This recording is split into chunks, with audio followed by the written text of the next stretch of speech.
Listen up, ladies. Now for you rookies in the back, that could be meant pejoratively in sarcasm to refer to a men's team, or it could be talking about a women's team sport like figure skating or gymnastics or foxy boxing.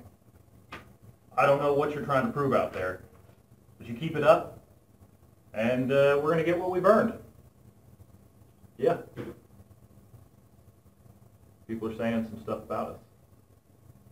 There's a lot of talk going around. They say they don't like our mascot. They say our team colors are too subtle. They say that as a team, we're 5'0", 100 nothing. Well, let me be the first to remind you that Rudy was the hobbit most responsible for destroying the One Ring of Power in the fires of Mordor. Hoo-ah! Let's get excited. Maybe we're not behind as far as the score is concerned, but maybe, just maybe, we have what it takes to pull off an unheard of, come-from-in-front victory. Look, young people organized under the logo of a fearsome animal. I've been listening out there, and the other team's cheerleaders are obviously rooting against us, which is disappointing. You know, I don't even know any of these young women, and they seem pretty sure that we're going to lose hard. But let me tell you something. We're going to go back out there, and we're going to play to not lose. Maybe we don't have what it takes to win, but we can sure as H-E double hell try for the tie or force a forfeit, you know? What's really happening out there, folks? I mean, yeah, it's pretty intense. But you all, you know what? I see you. I see what you're doing on defense and on offense when the other team's on defense. And you're leaving it all out on the field. You know, all your effort and dignity, a couple of your helmets. We're going to need to pick those up before we leave. It's halftime, folks, and I don't have to tell you the score because it's clearly posted on a big old sign out there. I'm going to tell you all something I've never told anybody before. A teacher that I didn't necessarily care for once told me that there are 3 types of people in the world. There's winners, there's losers, and there's transgender people. This last group, he said, were the most interesting because you never know what's in their pants. Seems like an inappropriate conversation to be having with me when I was 12 years old. But it was good to open up about it, I guess. Maybe I can start to work through some things and at some point get some closure. I'm going to give you all a dramatic performance of my high school's fight song. And it goes like this. Fight, fight, fight. Win, win, win. Fight, win, fight. Win, fight, win. Scratch, scratch, scratch. Do a little shimmy. Let's go Tigers, rah, rah, rah. Thank you very much. Thank you. You know, our blackest heroes rely on sheer athleticism to win. Do we have that? No. Perhaps not.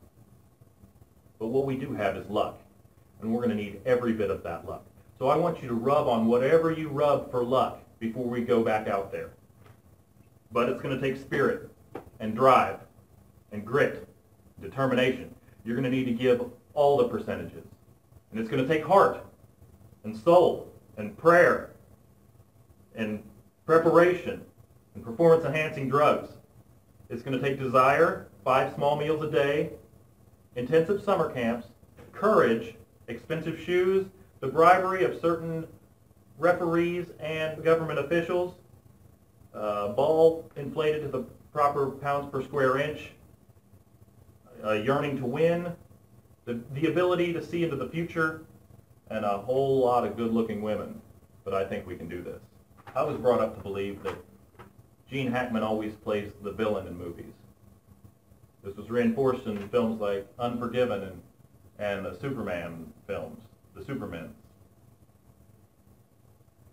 But then I went out and rented a movie called The Poseidon Adventure.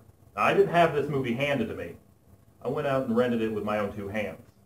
In it, Gene Hackman plays a guy who is on a cruise liner that flips upside down in the middle of the ocean. And he's leading a group of survivors to the top of the boat, which was the bottom before, I guess. And towards the end of the movie, he rallies all the survivors, and he says, get off your knees. Don't pray to God to help you. Have the guts to fight for yourself. If you can't win, at least try. God loves triers. Resolve to let God know that you've got the guts and the will to do it alone. Resolve to fight for yourselves and others. For those you love, and that part of God within you will be fighting with you all the way. What do you say, folks? Do you think that we're Gene Hackman in this scenario? Well, we're not, because Gene Hackman dies right after he gives that speech. So we're the other survivors, huh? Well, maybe we're the ocean, cold and relentless. I don't know. But I want to thank you all for the opportunity to be your coach and occasional history teacher. So good luck, you princes of Maine, you kings of New England. And remember, it's not a competition. Unless it is.